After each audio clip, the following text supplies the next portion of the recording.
What's up, everyone? We are live for another episode of Who Are They? Real Talk. Once again, I am Matt, and joining me is Brian Affleck himself, Nick Molbach. I don't know. I just started to watch How I Met Your Mother. Two things. I thought that you didn't start the live stream because you started the timer. I was like, oh, God. But also, Matt started the episode with, let's get this. And then he cut his camera off. So I don't even know what we're getting on today. But excited to be here. I missed last week because I was working. But wearing a Family Guy shirt that the Thomases, if George Thomas is watching, I'm wearing the shirt. Uh, and Mrs. Thomas, of course. But excited to be back. Excited to talk some real talking news. Yeah. And as always, just some things up top. Remember, this week, check out Really Scared, where they will have special guest Lily Knight to talk Saint Maud, which you can watch right now, I believe, on Stars.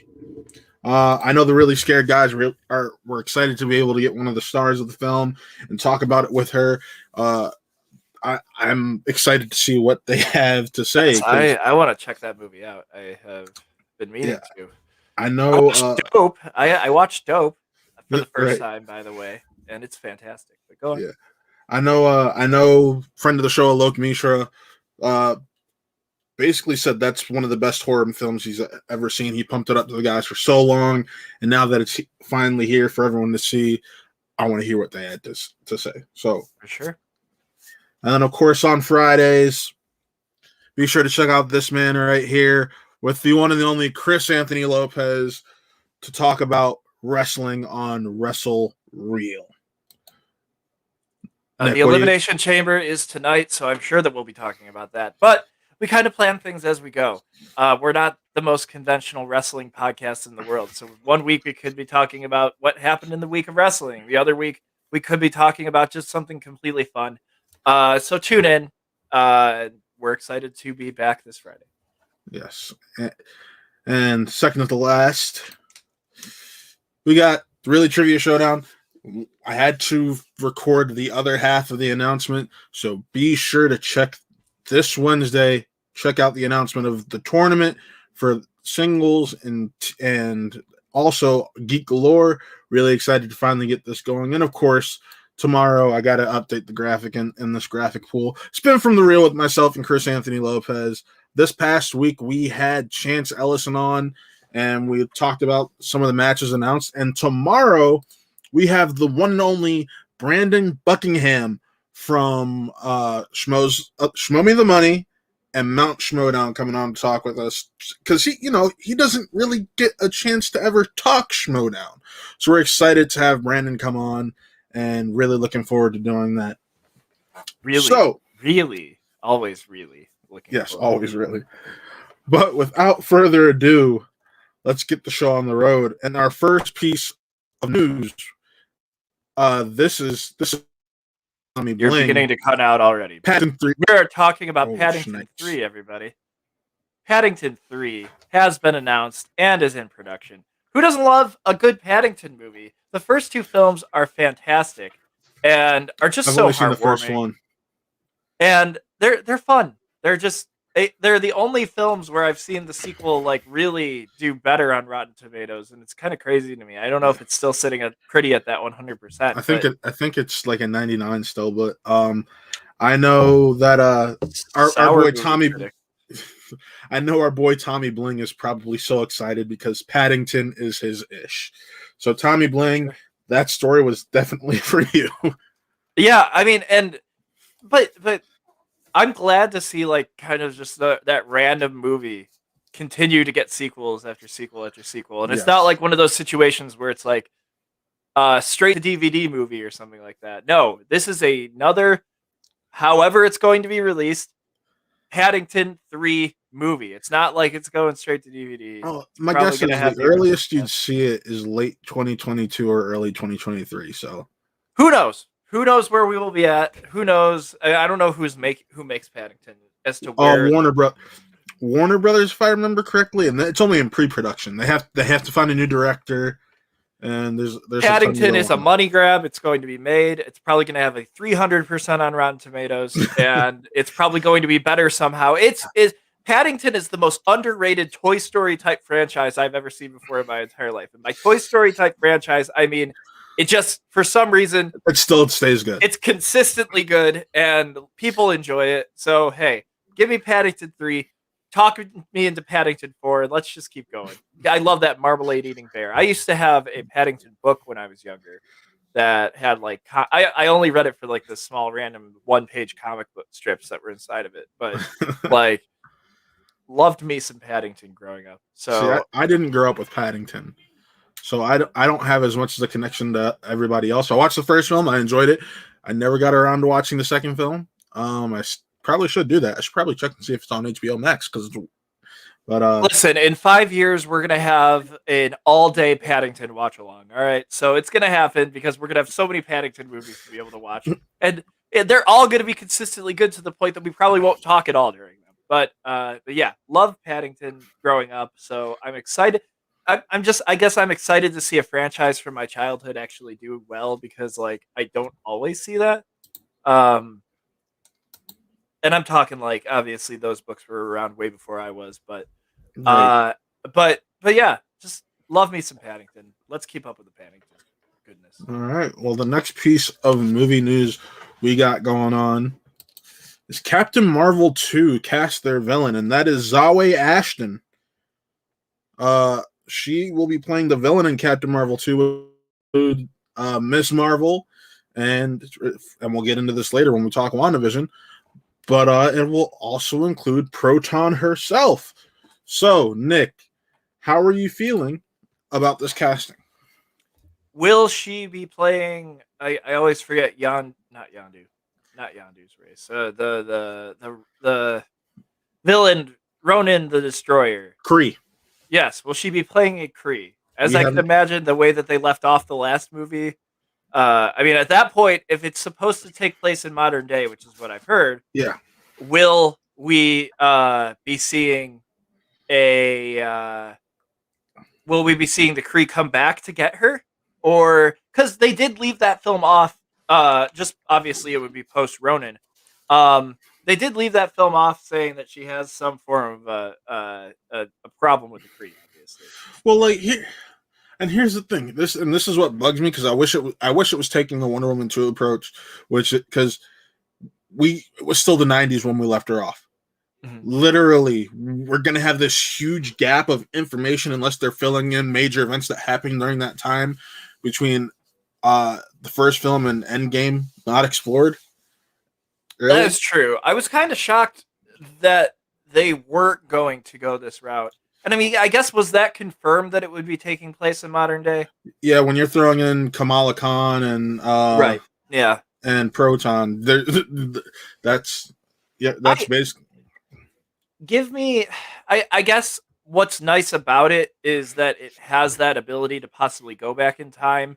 Not for this movie, I'm saying, but just for future movies and stuff like that. It's a little bit of an odd take, and maybe they saw that was the route that Wonder Woman was going and didn't want to replicate it, so they decided to centralize her stories to be more of this Earth.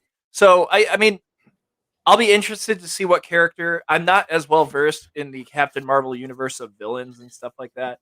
You and me both, which is fair. I mean, and I mean that in the sense that like we all have our superheroes. I know as many Spider-Man and Batman villains as I possibly can, but do I know all of Captain Marvel's villains? Not necessarily. So, I mean, but also, the MCU has had a tendency to pull well-known villains and stick them into situations where you might not expect them. Take, for example, you have Taskmaster showing up in the Black Widow movie that might never, ever come out. And it's like, that to me is the point where I'm like, are they going to go the route of a well-known villain? Are they going to go the route of a Captain Marvel villain? So I'm intrigued. I'm excited. I have a hankering feeling that she's going to be a Kree. That's just me, personally. Yeah, I agree with you there. Because I just feel like we've wrapped up with some unfinished business. But then again, it feels like why wouldn't that have just happened? I mean, I know that she does world jump a lot.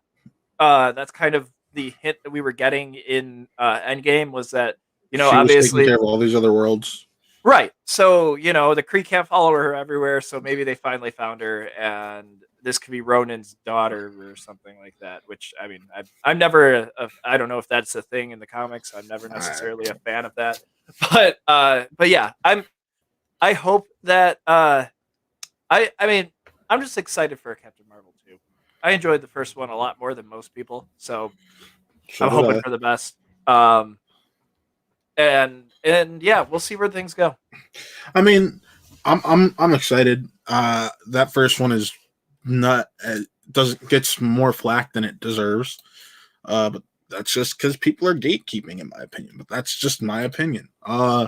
People still don't want to. Some people still don't want to see strong female characters, and that's unfortunate It is. because those Truly. are some of the best characters that we have in film and comics right now. Mhm. So, I mean, I'm excited. I'm ready to see more. I'm ready to see what this next film does. Does Because she become a mentor for Kamala Khan? most likely that's how the comics go. I mean, we've seen it hinted at in WandaVision. There seems to be some tension there between her and Monica, because Monica, Yeah, whenever she's been brought up, is getting I have a upset or feeling defensive. that it's probably that she never came back. Well, her mom was. I think that's it too, because that's what makes the most sense. Yeah. Some people have theorized that Monica blames her for her mother getting cancer because of we don't know how people would react being next to Carol when she's powered up and whatnot. I mean, Yeah. I've heard theories about them going into space. Maybe there's something. Who knows? But she seems hella defensive. And well, like I said, we'll get into this when Chris gets here, because Chris should be here in the next 10 or so minutes when we start talking WandaVision a little bit, because Well, yeah. I if we do have a second, I do want to fill in this gap with a story that obviously is something that we didn't necessarily talk about. But do you want to get into these Fantastic Four rumors that have come out? no, because they originated from We Got This Covered. Never mind. We don't want to talk about this. The rumor, I'll just say it, was that Jennifer Lawrence was in talks to be Invisible Woman, Mrs. Fantastic in the MCU, which personally I'm not a fan of, just because I don't think that she wants to be in these movies personally. I mean, and good for her for not, because she's great in like the smaller type movies that she. But here, Justin Kroll, one of the most recognizable, notable, and dependable names in entertainment journalism, tweeted this last night because he's plugged in.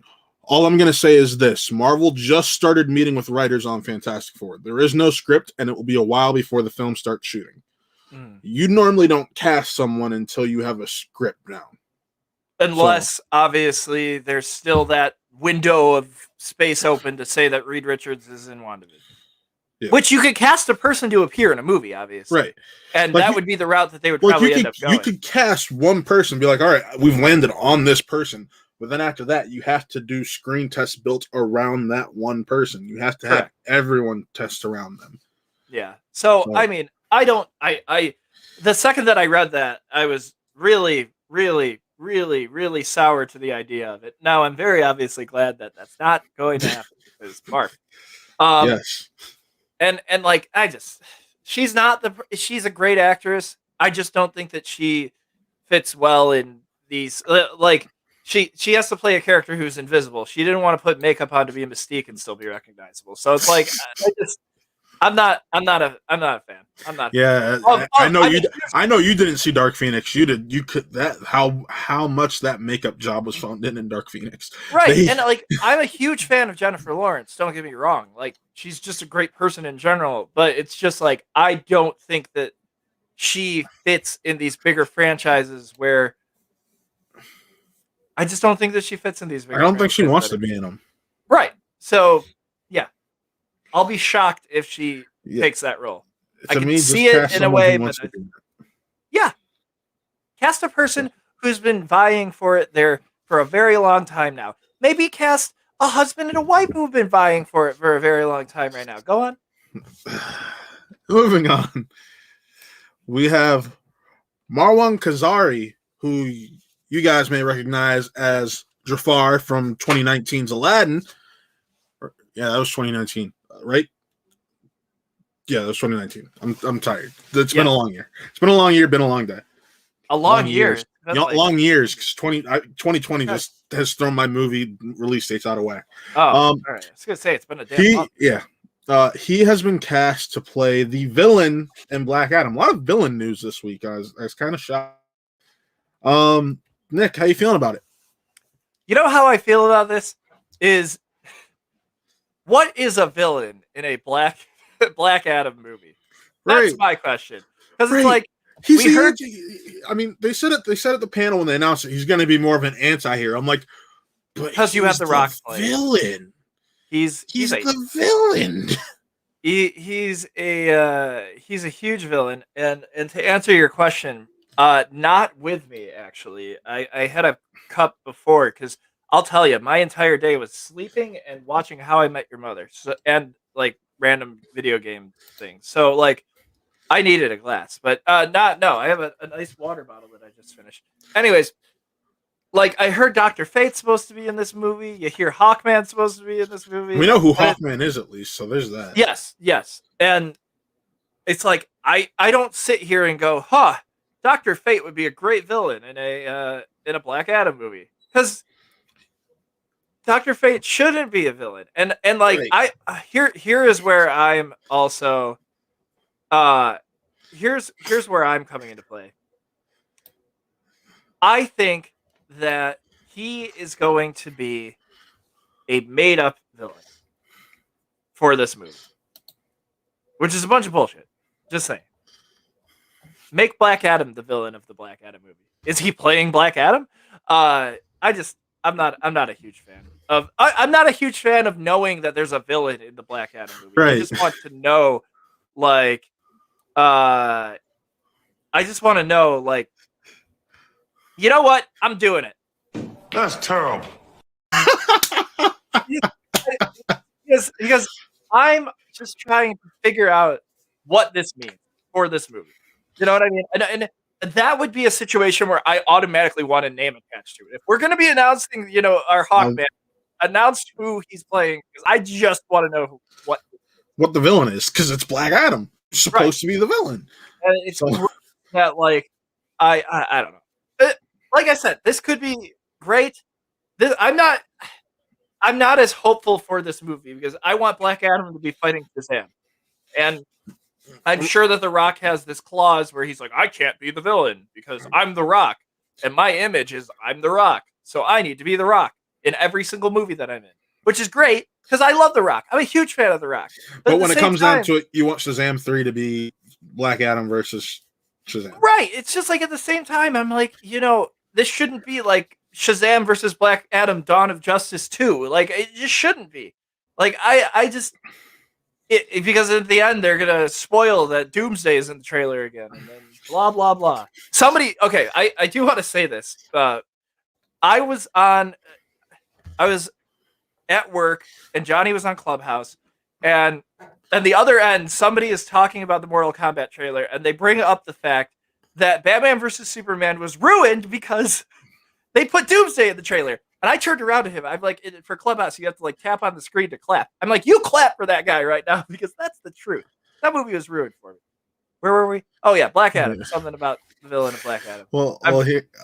Here, let's get somebody else's thoughts on it, because he's finally here, and that is like Nick, Chris Anthony Lopez himself.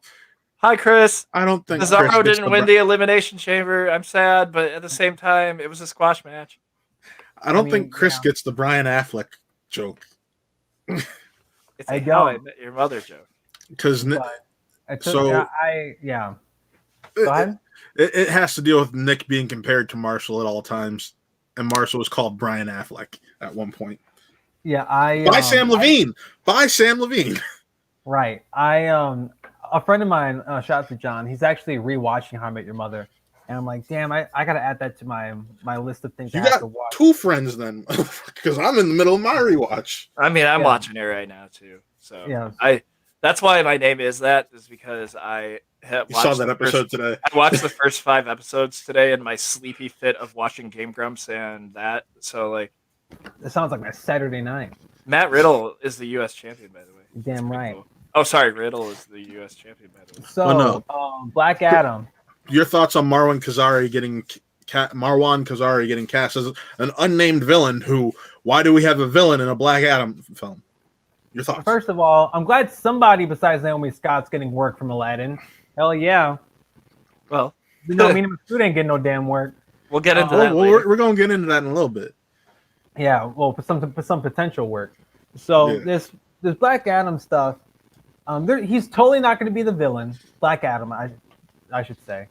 He's gonna be some anti-hero type thing. He's gonna do some villainous things, but he's not gonna be the villain. That's The Rock's workaround because he can't be the bad guy, like what you said, Nick. Like you nailed it right in the head. He can't be the bad guy because why would you make The Rock the bad guy? At the same time, who the hell is gonna oppose Black Adam if he looks like The Rock? That's another thing. Like you really got to give me some awesome ass DC villain. Who? Don't know because they're doing the Justice Society and Silver Age comic books aren't my forte. So. It's cool. I'm glad he's getting work. I'm glad it's Black Adam. That's actually really cool. The cast for this movie is filling out really well. So, unnamed villain, great. I would like to know as little as possible in regards to these movies. Doomsday in the trailer for Batman v Superman did ruin the surprise. Yes. 1,000%. Also, I'm just gonna have some. Now that Chris is here, I'm gonna randomly join in with Elimination Chamber talk.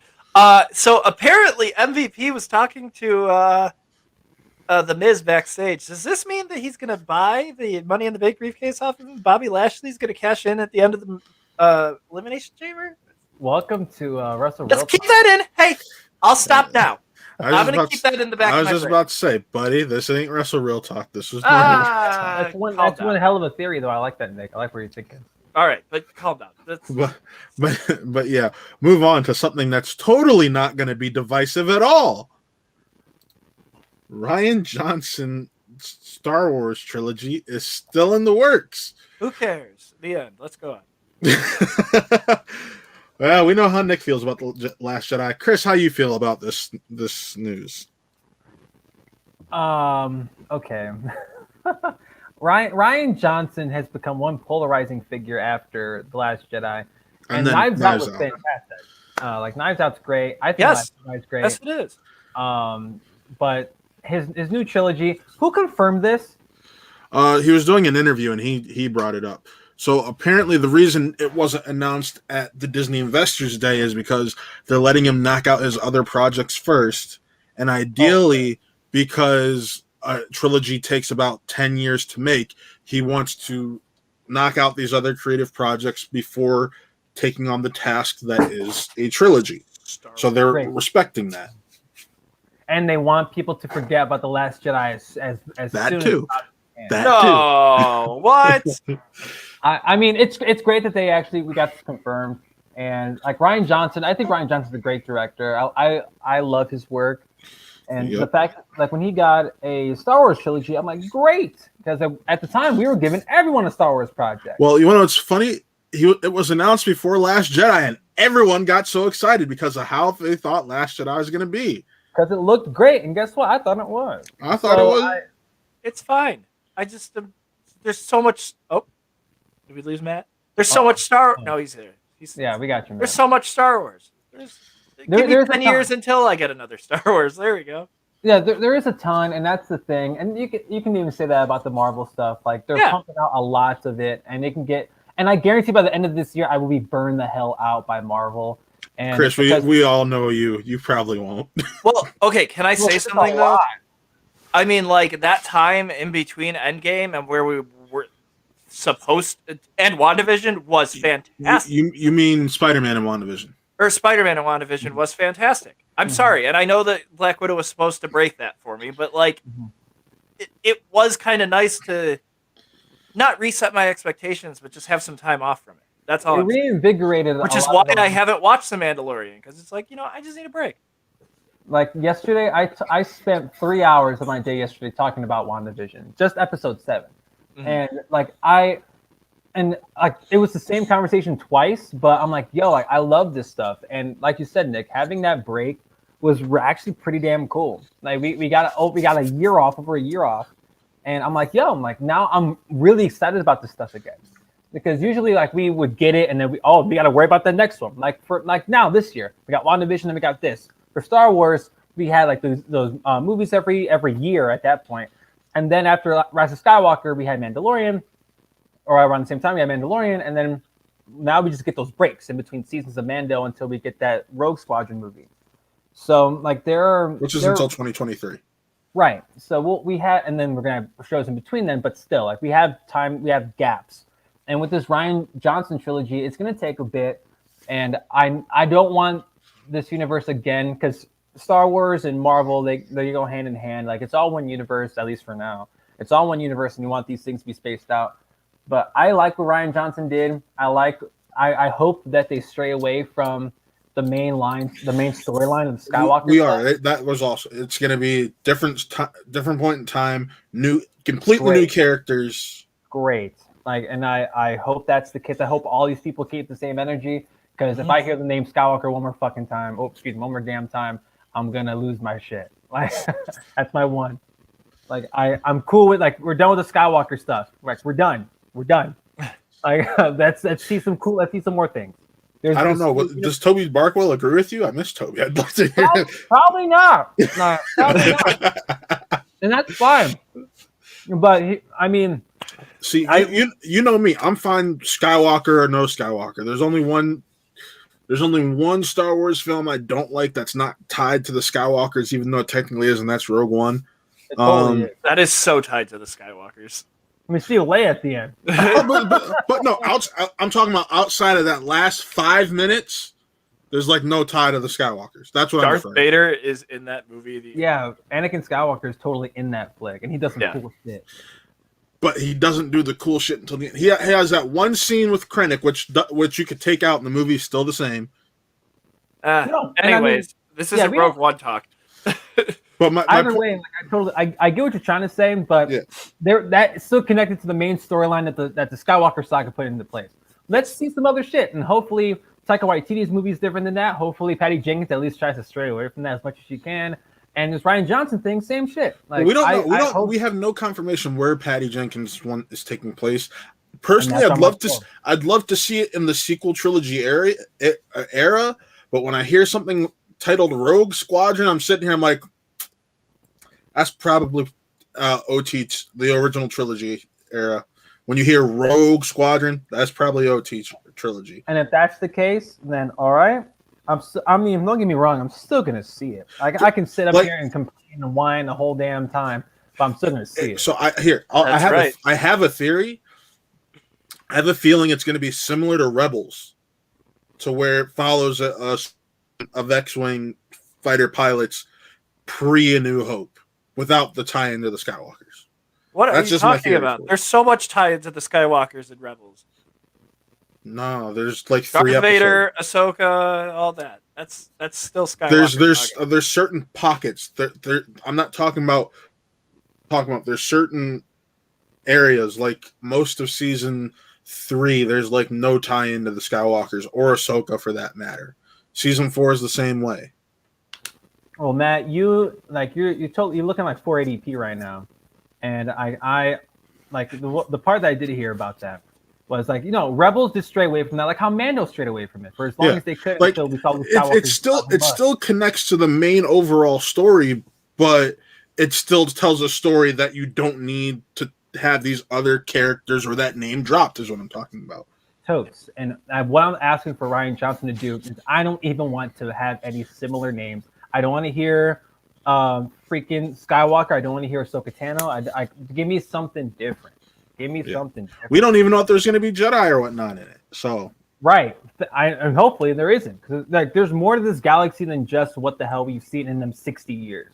Like so I'm down to, and even in them 60 years, there's other shit going on. Like, let me see that stuff. Mando did so well. It did such a good job at that until the very end of the second season. I'm like, oh, okay. I'm like, now here we are, whatever. And hopefully now we're just we had the conversation about Mando.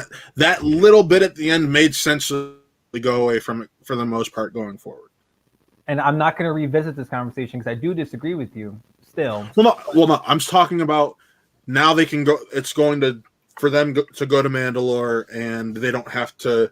Thank God. That's what I'm talking about. Not yes, because don't even bring up like Grogu stuff because I know like that. No, I'm talking about the story going forward, not the story of the show going forward, not that ending. But just now we're not reliant on that. It's now we're focusing on the reclamation of Mandalore, all that, and you don't need any of that other stuff. So, well, yeah. So with that being said, Rian Johnson, great. We probably won't see this till the end of the decade. I feel like this is how all of our Star Wars talk just goes. Hey, here's a Star Wars. It's like, oh my god, and I'm just sitting back here like Star Wars is legitimately on any pocket of the internet. Just waving to Yoshi over there, just be like, unless you're on Christian Harloff's show, that is talking about Star Wars anywhere. Well, let's be more like Christian Harloff show. We're trying. Let's do it. All right, moving on. I know Chris is excited to talk about this story. Donald Glover signs an 8-figure deal with Amazon Prime, Amazon Video. There's some fans worried about what this means for the future of Atlanta because he's no longer going to be tied with FX. But a story on Collider revealed that there's wording in the contract that basically says if FX orders more Atlanta, he still can go back and take care of that as he needs to. So, Chris, feeling about this deal? Because I know you're the big Donald Glover stan. I mean, let my man get paid. Like this is Donald Glover. He's gonna do so much cool stuff in the next rest of his career that I think at this point Donald Glover, him getting locked down to Amazon, a streamer, let alone, it's going to be better for probably the streamer like Amazon Prime and for Donald. I mean, he's going to get paid 8 figures for this thing. Yeah, and I know he had to break his deal with FX to do so, but I mean, it is what it is. The future of Atlanta is definitely the biggest question out of all of this. And if they ask for more, they're going to get more. But at the same time, Donald Glover's one, like for any Donald fan, you know that he's all about endings. He likes endings. So I wouldn't be surprised if season 4 of Atlanta is the end of Atlanta, which I wouldn't cry about it too much. I would definitely be like, damn, that sucks. But I prefer the show end with a proper ending than just have like, should we do more Atlanta? Because then you'll ruin the quality of the show. So like, I don't want to do that. And with that being said, I'm assuming this whole Amazon thing starts with Donald doing Mr. and Mrs. Smith with Phoebe Waller-Bridge. Like that's gonna be cool. And what else does this mean? Is he gonna do more films for them, more TV projects? Is he gonna produce more, direct more? Donald's been no stranger to directing and producing stuff, not just being in front of the camera. And what does this mean for maybe a Childish Gambino? Because Guava Island, for those who don't know, his like Childish Gambino offshoot project is streaming exclusively on Amazon Prime. I mean, it was a the songs were shortened, but it was basically a music video. That's what Guava Island was. And it's one extended music video with a plot. Yeah.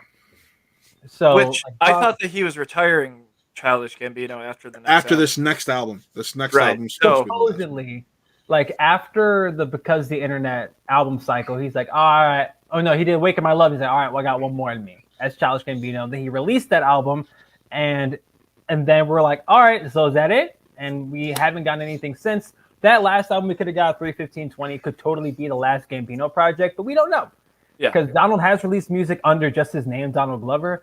Like, if I'm not mistaken, on that Lion King, Beyonce, the second Beyonce album, he was credited as Childish Gambino, but on the Creed 2 soundtrack, he's credited as Donald Glover. Yeah. So it totally just depends on who it is, because let's be clear, those are two different people.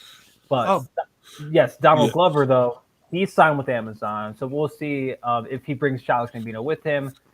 He totally can. We can see more stuff like Baba Island, but the fact that he's just doing more, he's back doing more of that exclusivity stuff at Amazon. It's cool beans. He's getting paid. Chris, I'm going to ask you, most underrated Childish Gambino song. Telegraph Ave, Oakland by Lloyd. I mean, because people know it's on because of the internet. People don't know. People obviously know like 3005 and Sweatpants and Heartbeat, all that stuff. That's great. Telegraph Ave, Oakland by Lloyd is my favorite Childish Gambino song, and no one gives, and the people don't give it as much love as they should.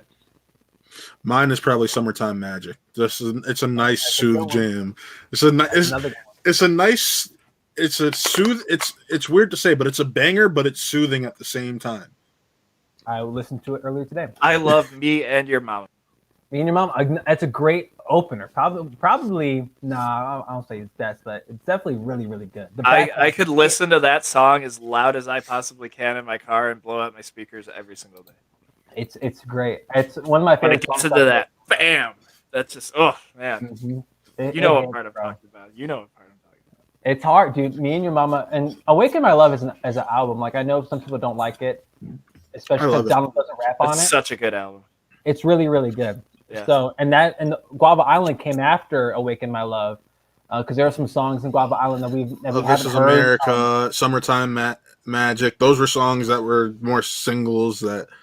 Yeah, and they were glorified singles, and like in Guava Island, there's songs like Saturday and Red Cargo that are exclusive to that. So I'd be cool with getting more Childish Gambino project at Amazon if that means we get more music. But I mean, we'll see. This Donald Glover 8-figure deal at Amazon could mean so much more than just TV shows and movies. But that's something that time will have to tell. But as of right now, it seems promising. If we get an Atlanta type project at Amazon, I think it's worth it. Yeah. And that's just one thing in FX that he did. Yeah, and I after talking with Taylor, he said you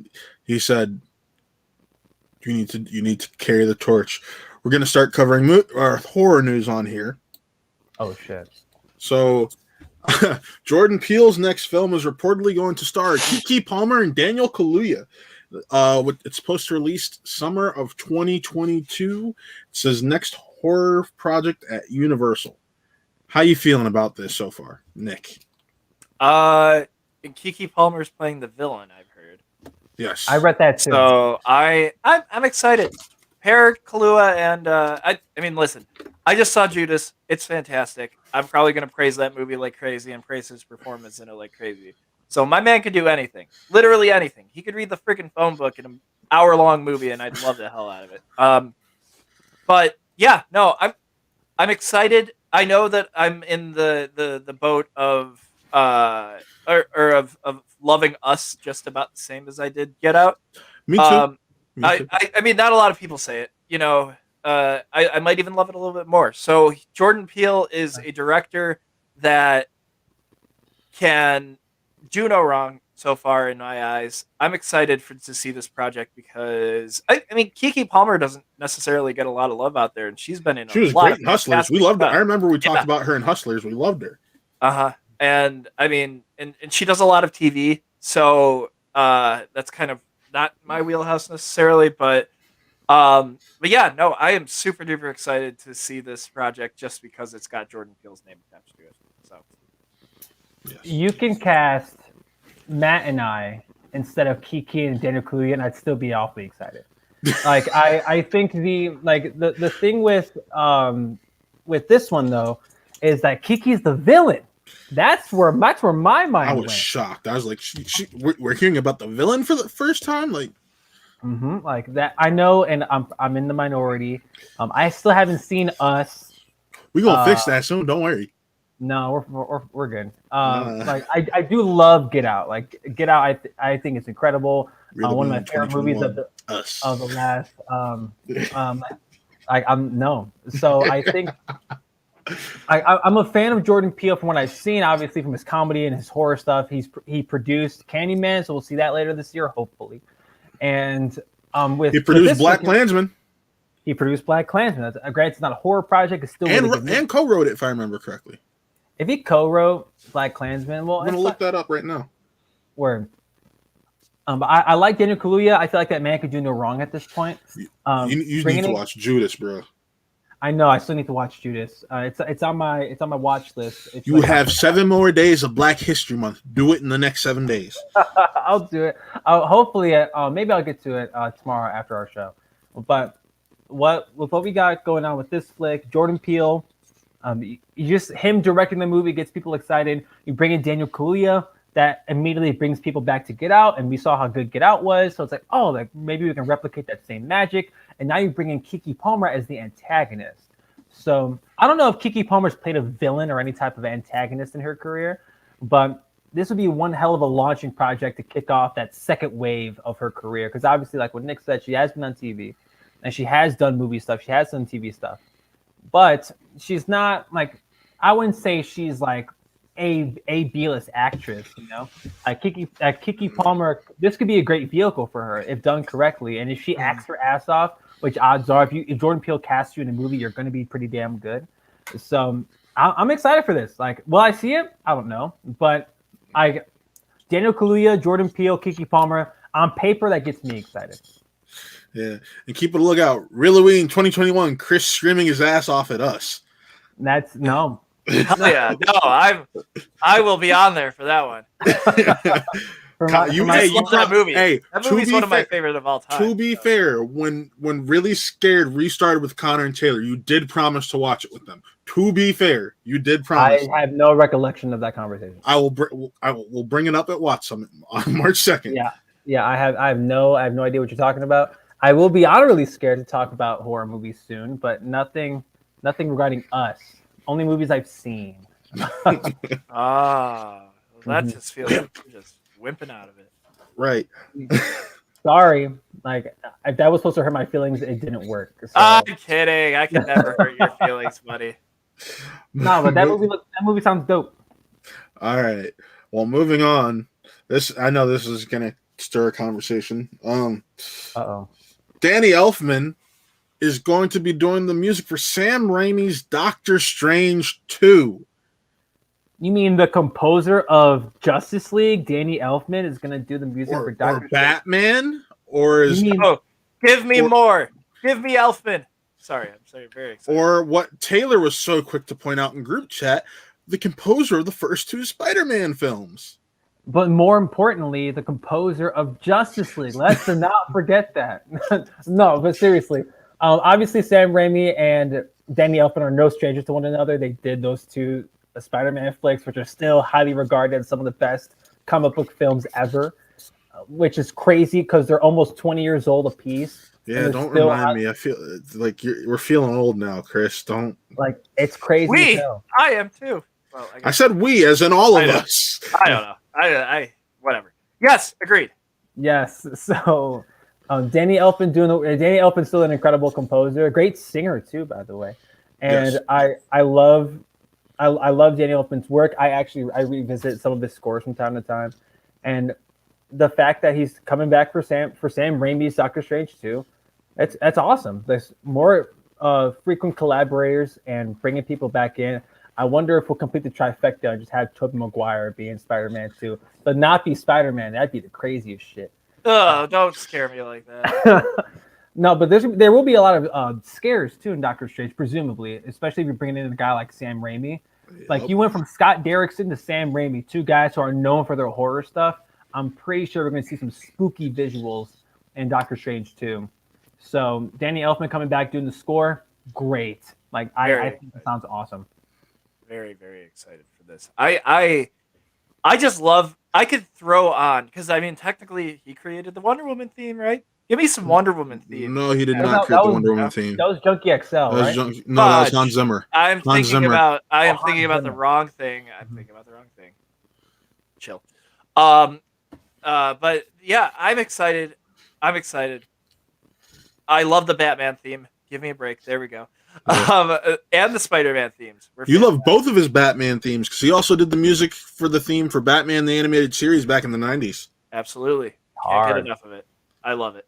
So but I really do want I don't know. I that seems like a score that I would definitely just kick back and put on my computer.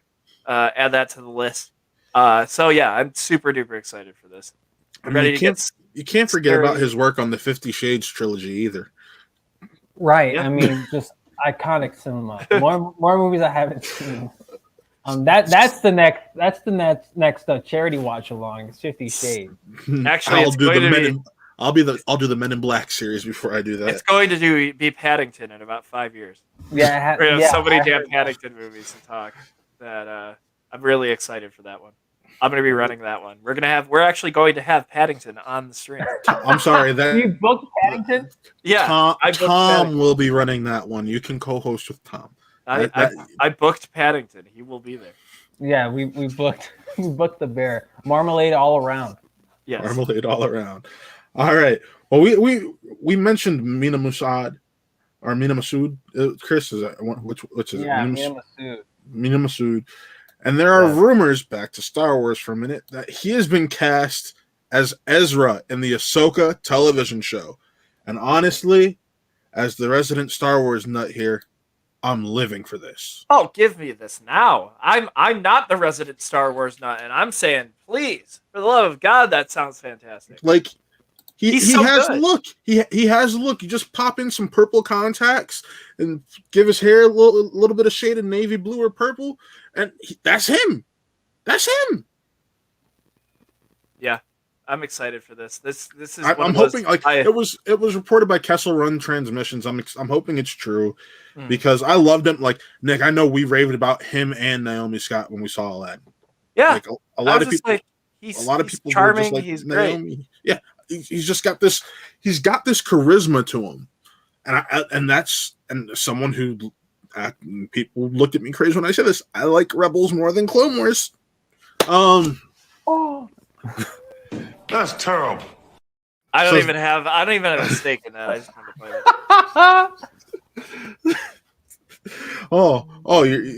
it. That's why, Nick. Well, this one's for you. Boo this man! Okay. Anyways, yes, he's fantastic. Cast him in everything, people, for the love of God. And he hasn't gotten any work since Aladdin. Like, what? Oh, Chris, sorry. Chris. That's terrible. Yeah, that is terrible. Now you want to know what else that is? Oh. Uh-oh. Accidental foul. Okay. All right. Yeah, We've used them enough. That's it. We've reached our quota for the next. Next thing you know, I'm going to switch this to Wrestle Real Evidence. Like, yeah, I hear that. So let's just not do that. Chris, what are your thoughts? I haven't watched Rebels, so I can't comment on Mina Masood and how he'll portray Ezra Bridger. But what I will say is, if this is true, because it's a rumor, nothing's been confirmed. And Kessel Run has a nice track record so far, though. So I will. So if this is legit, then awesome. I love Mina Masood in Aladdin. I think I will honestly say he was the best part of the movie because he brought something different to the flick. I love Naomi Scott in that thing. I love Will Smith in that movie. But to me, Mina Masood was the takeaway. I'm like, this guy needs to do more stuff. Yes. And guess what? He hasn't done more stuff. I know he did a Hulu series, I believe, which was filmed before Aladdin came out. Like, yeah, so I don't want to. He hasn't done anything. My man hasn't gotten any work, and that's super upsetting. And maybe it's because Hollywood just shafted him. Like, come on, Disney, at least give him something. He's already worked for you in house. And that movie made a ton of money. I mean, at least we know he's got Aladdin 2 under his belt, right? Whenever the hell that happens. Yeah. So I think that Mina Masood deserves all the love in the world, all the work in the world. And now that, hypothetically, if he is entering Star Wars, then great. Especially such a big character. It's like, that's a marquee name. And people love Star Wars fans. Yeah, it's a Star Wars fans. Like, Star Wars fans, obviously they're super familiar with Ezra, and that'd be one hell of an actor to cast as that character, because that's someone that you need to perfect the casting. Because after you cast Rosario Dawson as Ahsoka Tano, and he did such a kick-ass job of that, you need to keep that same energy going forward for the rest of your leads of your show. So if this is something that can launch Mina Masood, then awesome. But until then, I will be clamoring for more Mina Masood, regardless if it's Star Wars or not. And if you're casting Mina Masood as Ezra Bridger, I just need to say, give me Chloe Bennett as Sabine. That's all. Oh, Chloe wow. Bennett Chloe is Sabine. Bennett. That's Someone else all I needs need. to do more work. I like Chloe Bennett. And once again, in the Disney wheelhouse already. Right, stay in house. Like, you may not go to Lucasfilm, but I mean, you may not be at Marvel anymore, but go to Disney or go to Lucasfilm, I should say. Nick, you got any thoughts on this? Yeah, I gave them earlier. Oh, but no, I'm super excited. I think that he's fantastic. And hey, Naomi Scott is Sabine. Why not? I wouldn't be opposed. I actually I've told people this, because when you look at Ezra, you can tell he's got some darker skin to him compared to other characters. Color. She's got that melatonin or melanin in him. Wow, I'm so tired. He's got that melanin in his skin. You took some melatonin for the show started. No, I have not. As we should before. He's got some melanin in his skin. So he got some color to him. So and so does Sabine. So give those people more work. Especially Lucasfilm lately, they've been pushing diversity. We saw that when they defended the hosts of the Star Wars High Republic show about a month ago now. We saw it when they stuck up for diversity with the Gina Carano firing, which we haven't really touched on here for reasons that we will not. Good. That's what we'll say. Good. Yes. But my point is, they have been, they've been doing a good job of sticking with this diversity thing. You cast Rosario Dawson as Ahsoka Tano. Like, looked freaking-tastic. Yes, she looked fantastic. Pedro Pascal's the Mandalorian. Keep going with the diversity. This is what Star Wars is all about in the beginning. This is why George Lucas loved having all these different alien races and whatnot, because he was able to give other people shots. So, granted, your 3 leads are white, but that's not the point. Yeah, and look, with all this, like Lucasfilms, I know they were a little late to the Fire Gina Carano party, which is, it's neither here or there. She will not be in Mando Season 3 or any other Star Wars projects going forward, which is awesome. But like you said, Matt, like if you're going to push for diversity, cast actors of color, of different backgrounds, ethnicities. And I'm not saying every single actor in Star Wars needs to be of color, obviously. Right. But someone like Ezra, or Sabine, they shouldn't be white people. Because they're... in the source material, they clearly aren't white. Because they're not, right? I mean, like that's. So I mean, we'll see what this Mina Masood stuff. I won't believe it till Lucasfilm says it. Like how everything with Rosario Dawson happened, even though that was granted, they never confirmed Rosario Dawson. They never said anything about Rosario until the show. So and when I see it, I'll believe it. Until then, I'm just hoping for the best for Mina Masood. Yes. Well, we're gonna get into heavy discussion stuff now. After this little bit of news, it ties into the piece of news after it. The Flash has officially started filming under director Andy Muschietti, but that's not the most important thing that came out, and this was confirmed via his sister's Instagram. But that's not the most important news to come out about this film this week. We learned that they cast Supergirl, who is being played by Sasha. Chris, do you know how to pronounce her last name yet or no? I haven't looked up her name. It looks like Call with an E, so I'm just going to go Call. Sasha Call. So. Oh, geez. Yes. But we had this really heartwarming moment, which we cut down a little bit to show you guys. So right now I'm going to play that for you. Can you fly? Can I fly? Mm-hmm. Like fly, like physically. If you need me to. Okay. Do you want to fly? Yeah, I would love to. Okay. Well, then maybe you will need this. You know what this is? What? You're Supergirl.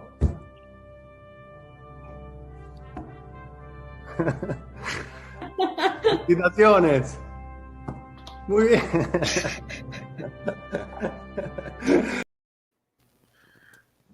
I remember when I saw that the other day. I told Chris it wasn't one of the most heartwarming things I'd seen the entire day.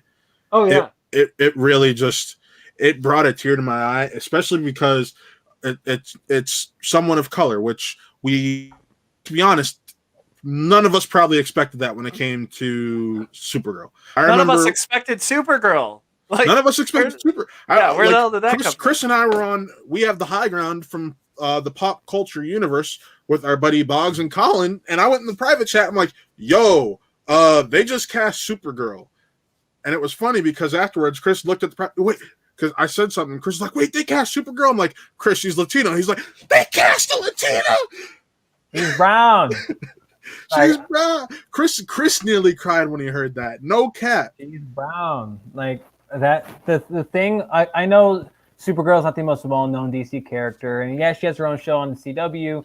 But still, like to the common person, like they don't know who Supergirl is, which I mean is perfectly fine, and hopefully platforms like the CW and now Warner Brothers are going to do that and make Supergirl a more prominent character. With that being said, holy hell, she's brown, because every iteration that we've seen of the character, whether it's Supergirl, Power Girl, however you want to look at her, like she is a white girl with blonde hair, which I mean, like, oh, okay, cool. Like, I mean, that's how we've known the character. That's how Melissa Benoist is playing the character on the CW, which I mean is great. I love Melissa Benoist as Supergirl, as Kara Zor-El, or Kara Danvers, however you want to call her. But now we got this new actress who her biggest break before this was Young and the Restless. Yep. So a lot of these soaps, and of course you gotta pay your dues. A lot of these actors start off on soaps, but at the same time, like holy hell, imagine going from Young and the Restless. I mean, hey, that was my Young and the Restless. Say that again. The soaps were Michael B. Jordan's big break after The Wire. So right, and that again, like it's a platform, and of course, someone like her, they must have auditioned to thousands of people or hundreds of people. I think I read. Let me go to the cast. There was reports on that. He said he auditioned a couple thousand. Yeah, so like that's nuts, and the fact that you get like that they narrowed it down to someone of color, and I want to know if that's how they were going to approach it from the beginning. Is this going to be which version of the characters is going to be? And I had a question. Does it bug you that they cast someone who you could argue is passing? Because she's light enough to where somebody who doesn't know any better could think she's white. No.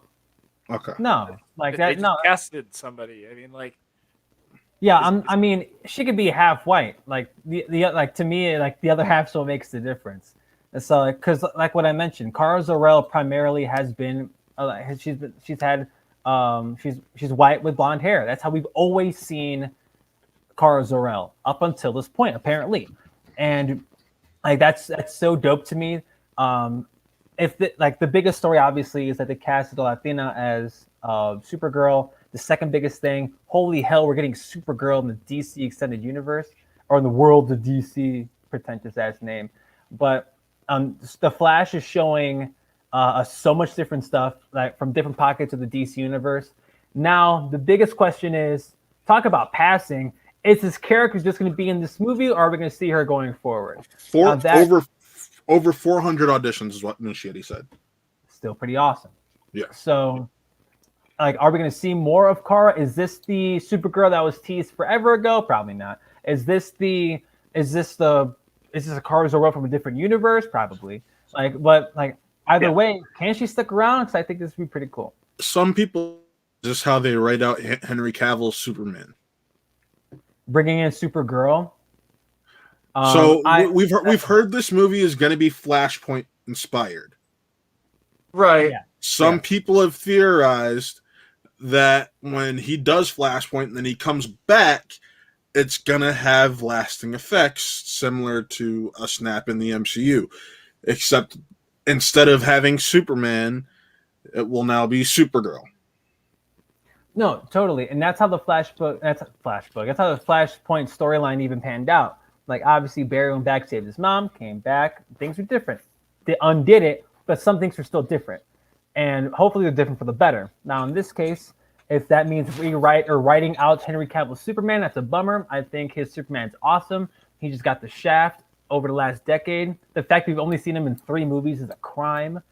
And I wish that Henry Cavill got a better due, but if they wanted to do something with him, they would have done it by now. And it is what it is. Bringing in Supergirl to replace him, I'll live with it. I like to think that they could be used together, but at the same time, I'm not a multi-billion-dollar studio that makes these movies. If I was, Henry Cavill would have been having his own sequel by now, directed by J.J. Abrams. Not Chris. Nick, your thoughts? So I mean, I didn't even know that this was the route that they were going. Supergirl's here. So for me to just have a nice little surprise, that was just what it was for me. Like, it was heartwarming. It felt great to see.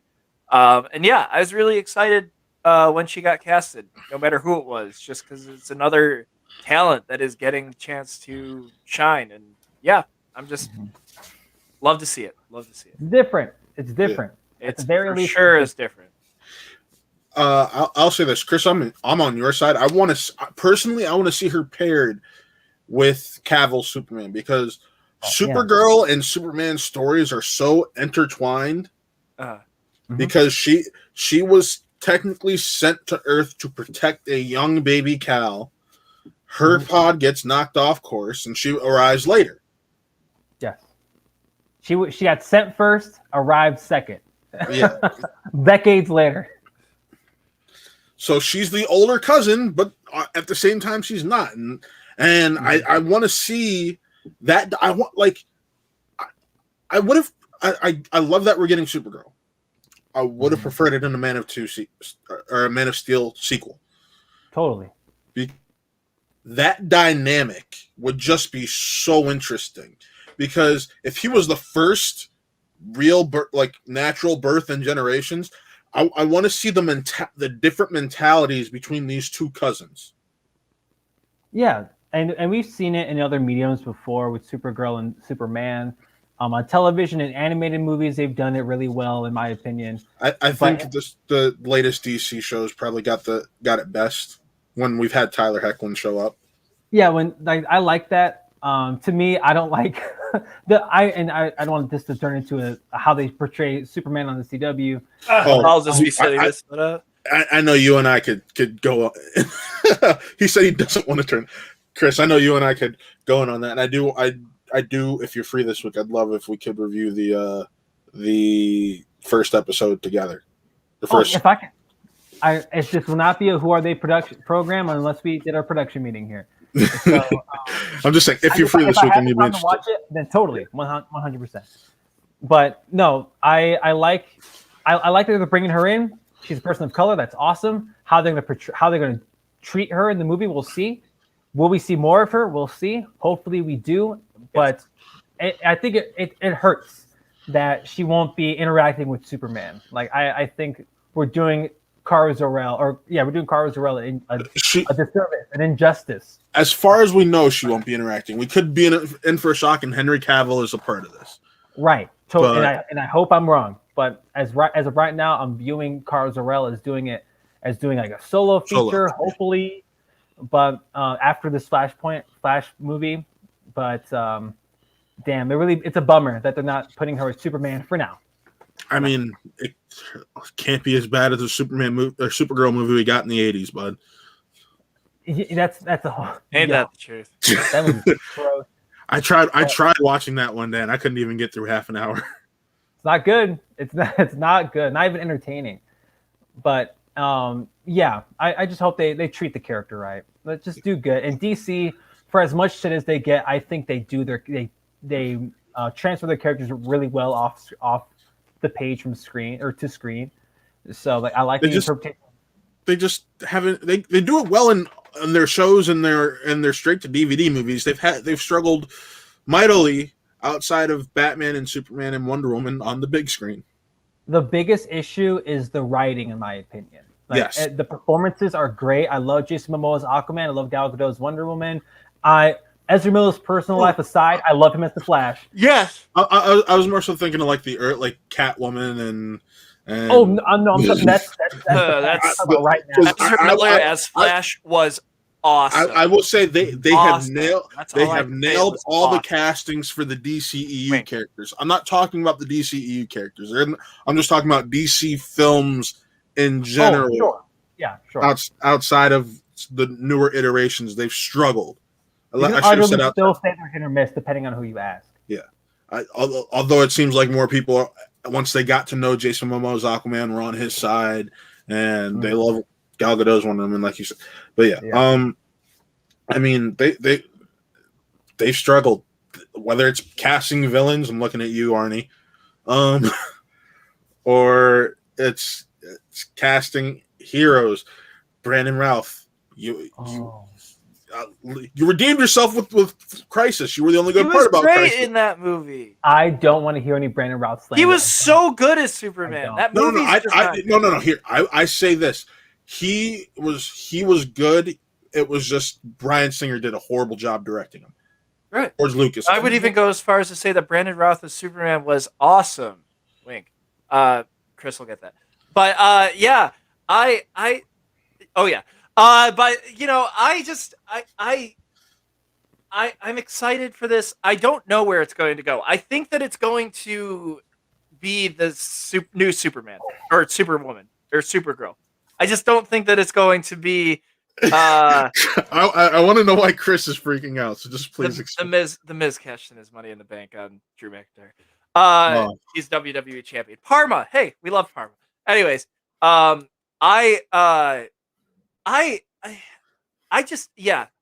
the villains. Like, who's going to be the villain of this movie? Are they going to cast a Reverse Flash? It's got to be a Reverse Flash, right? It's got to, or hopefully, but or is Danny DeVito's Penguin going to be the villain of this movie? Is this just going to be like? So here, Flashpoint. It's hard for me to be excited.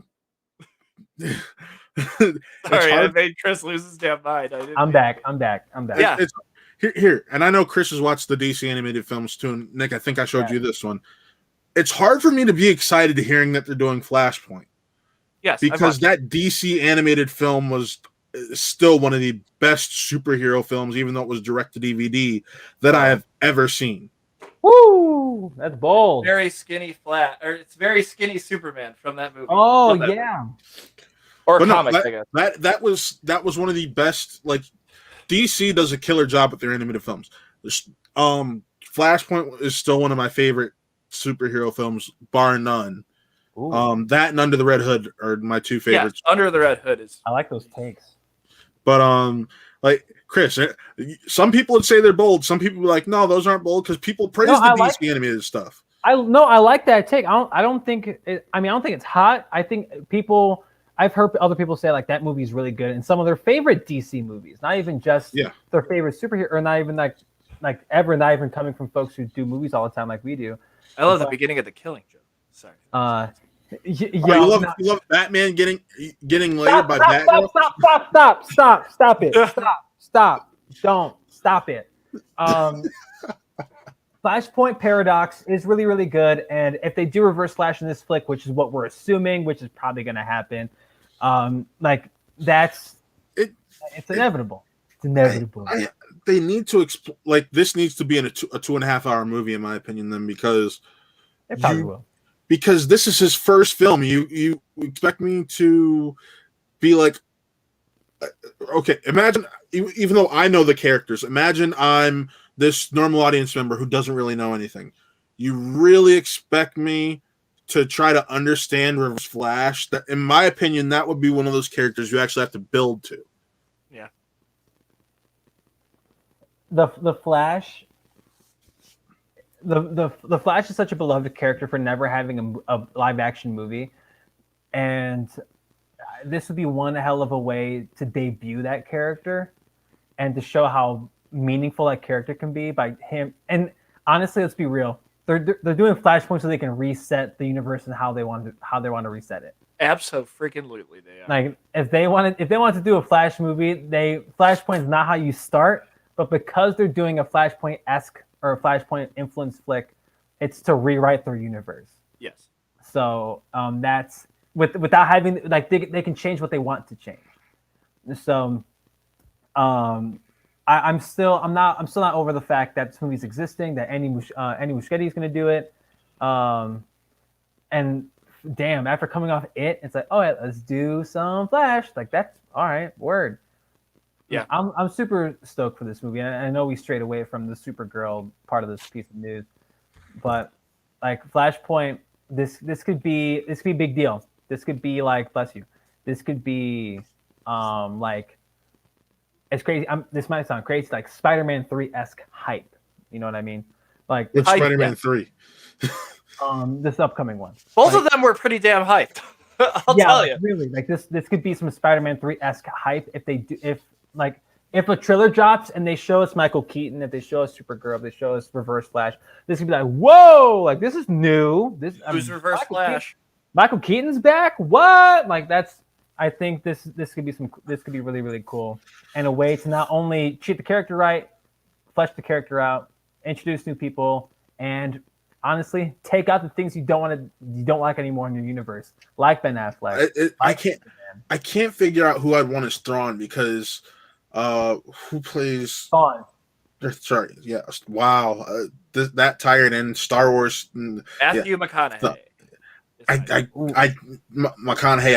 I can't picture McConaughey as Thawne at all. I'm not mad at that. My thing is, you know how McConaughey's natural accent, how his natural voice is. I need this dark, brooding sounding voice, and I can't get that from McConaughey.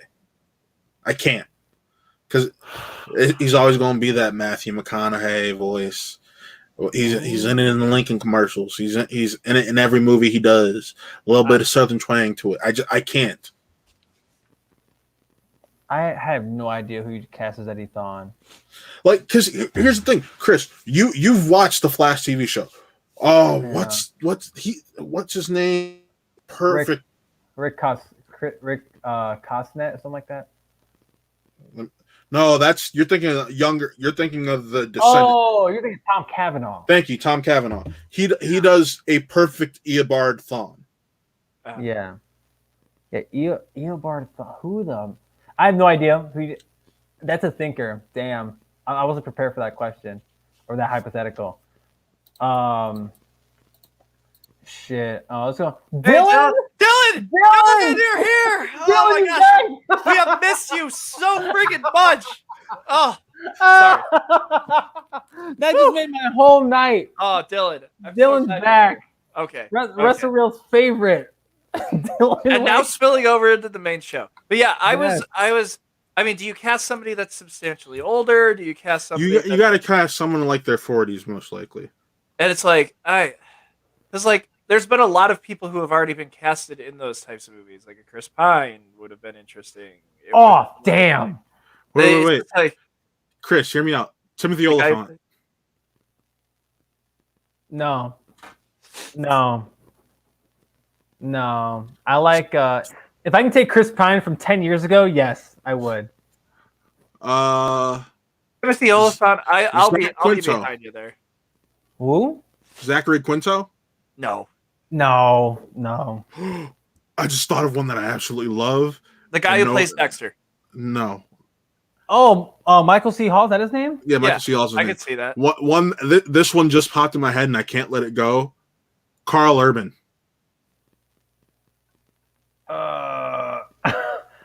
Jack Black. You said who? I was just going off of your really good one. I said Jack Black. See Carl Urban. He can do that kind of voice. We've seen him do Bones. He has a deeper voice. He has. I mean, look at him in The Boys. Ooh, there you go, Mads Mikkelsen. He said, "No." Why not? I don't. Granted, like I don't know what I'm talking about. Like, I just watch the movies. I don't make them. I'm not a big fan of the Carl Urban one. I don't like the Mads Mikkelsen one. I don't want to put Mads Mikkelsen as every villain ever. Like Mads Mikkelsen needs to be every villain ever. He doesn't. I mean, he could, but I don't need him to be. Michael Fassbender? I don't know. That's not a bad one, actually. That was my favorite one that's been said so far, and I'm still not too keen on it. What about the guy who plays the blonde guy from The Boys? Not Carl Urban. The Oh, blonde shit! superhero guy. Oh, what's his name? He's It's short in real life. Anthony Starr. Anthony Starr, yes. Oh, This- damn! Here's what you do, Matthew. That's he- it. he Tilt has that to camera wear- up just slightly. Not That's not it. when, not when you have to have them staring at each. Man, he's I apparently think he Anthony he has Starr to is- wear high heels on The Boys, which I found out. I was like, what? Like you Anthony put him Starr in is those the high correct heels. You give him that. You give him his. I could see it. No, Anthony Starr is the correct answer. Anthony That's the Starr is a correct good. answer. Wait, John Hamm. That's it. John Hamm's not a No. bad choice. I think But- we're getting. How old? John do you Hamm is want, Superman. how old do you want Eobard Thawne to be? That's the question. Between 45 and 50. John Hamm as Ooh. Silver Age Superman in Flashpoint. I can rock with that. I Huh? can get behind that. I can. I like Let's Anthony see. Starr. Everyone's been said. Who's the Flash on my shirt? John Hamm is just Nobody about is to the turn Flash 50. on my shirt. Meg John- as. Sorry. I think John Hamm. I think he's too old. Sorry, John. I think he looks too much like Superman. I That think, too. like I said, have him appear as Silver Age Superman in Flashpoint. That could be cool. And I don't want to typecast Anthony Starr already after he really just went nuts and really broke out in The Boys. But See, damn, but- he'd be but a Chris, great do you- Eobard Thawne. Chris, you see where I'm like, I can't do McConaughey. Like, I can't No, think like, of. I can't I think of he'd be a all good right, person. all right. I put I'll see that. McConaughey. This is one of those ones that are so hard to peg. This is a It's- casting choice that's so hard to just peg on. Hear me out. Woody Harrelson. I don't know. I put like Harrelson, McConaughey, John Hamm. I put them all in the same boat. Like that's not gonna happen. But yo, Anthony Starr, I can't get that out of my head. I'm so glad you said that. Who said Nick? Yeah. Oh my god, I'm so glad you said that. That's so dope. That makes me so happy. Not to That- steer that's that entire conversation away from. No, I figured that was going to happen. That's why I'm like, man. But no, we have three more things to talk about, and I know we're probably going to dive deep into all three of them. So let's get this thing started. And the first one is we got the Cruella trailer this week, and boy, was that something.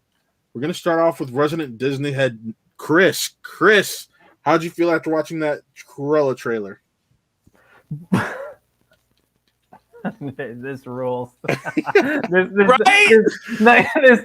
Look, okay, so I've been excited for Cruella for months, Same. years, even like, Oh my gosh. like As soon as I yo, heard Emma Stone was cast, I was like, all right, I'm in.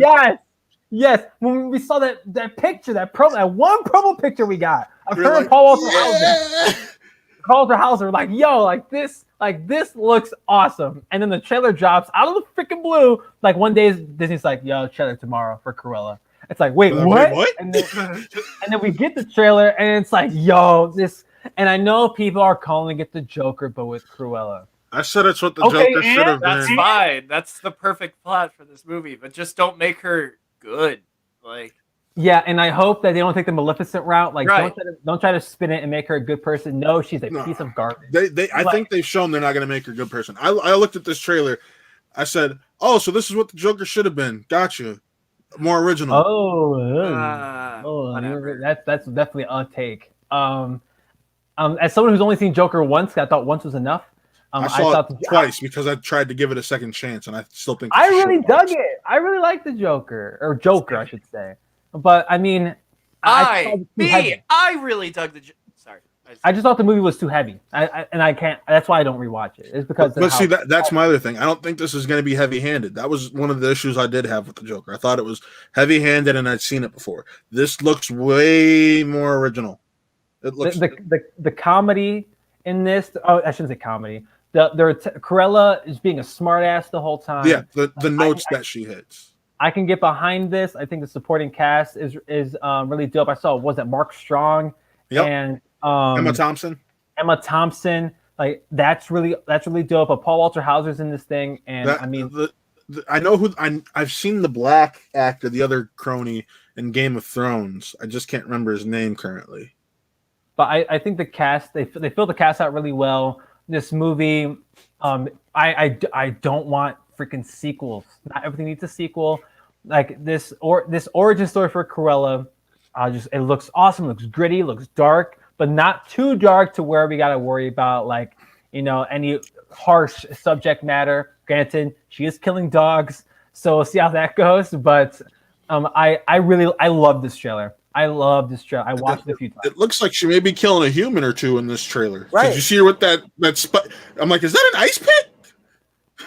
Yeah, Cruella's a piece of work. Like she really is a piece of work, and I'm looking forward to Emma Stone's portrayal of the character. The shot that absolutely sold me was dropping the match on the dress. Oh, that was awesome. That was cool. I was like, sold. I'll take 4 tickets, please. Joel Fry is who you're thinking. Joel Fry, thank you. Yes, I saw Dev Patel was in it. I wasn't sure if that was who you were talking about, but I'm like, he's not. No. But Dev Patel is in this movie. Is he? Apparently, he plays something that starts with a G. I don't remember. Okay, sweet. Like, I mean, I love this trailer. I remember that day it came out. I believe it was last Tuesday. I've watched it like 7 times. I watched it once, and because usually that's enough for most people. No, like I'm just kidding. I watched the Batman trailer like 72 times the night it came out. So that trailer is pretty dope too. But this Cruella one, I like when Disney gets different, and I know we've seen these remakes, these pseudo remakes for a while now, but I feel like this one can bring a different kind of energy because this ain't. Dev Patel. I don't see him on this list. It was when I looked it up. I don't know. I'm forgetting her name. Oh my god. Who played Cruella in the Dalmatians flicks? Glenn Close. Glenn Close. Thank you, Glenn Close. Did such a spectacular job bringing the character to life in live action. He's the romantic lead, just an FYI, is Dev Patel. So. And all I need is for Emma Stone to just emulate as much as she can of that, or maybe just take that performance and make it darker. Hell yeah! Like that's because Glenn Close did such a kick-ass job. She is the best part of those flicks, as she should be, because she steals every scene she's in. So Emma Stone, I mean, make it your own, but you can take a couple things from Glenn Close from the OG performance and still make it really good. I agree. Well, Cruella, everyone, leave your thoughts and whatnot in the comments. Tell us what you think. Are you excited? What do you want to see? Come on, it's Cruella. It's Cruella DeVille, one of the most iconic Disney villains. If I was Lou, I'd be giving this a Lou lock, but Lou hates Disney, so. I don't know what he thinks of Cruella. I haven't asked. But yeah, it give me as much of like the Glenn Close type that I got. I thought when I like heard her voice, Emma Stone's voice is perfect for Cruella DeVille. Like that was an underrated point that I wasn't really thinking about, is how well her voice works for this character. But Emma Stone, I think at this point I see anything that she's in. And if you're telling me she's doing a Disney project, it's Cruella DeVille. Like I'm so in. And the fact that we waited so long for this flick has just built my anticipation for it, and the trailer did not disappoint in my eyes. Yeah. It's what I wanted and more. Absolutely. All right. Well, that wasn't the only trailer we got this week. This next one made waves. And it waves in a good way, because a lot of people were like, oh, nah, this has the potential to be bad. Some people didn't like some of the shots we were getting from the promos leading up to this film. But here we are. Test your might. We got the Mortal Kombat trailer. And look at these dope character posters. I mean, Matt's so hyped that he left this podcast. Matt, there you go. You still with me, buddy? You still there?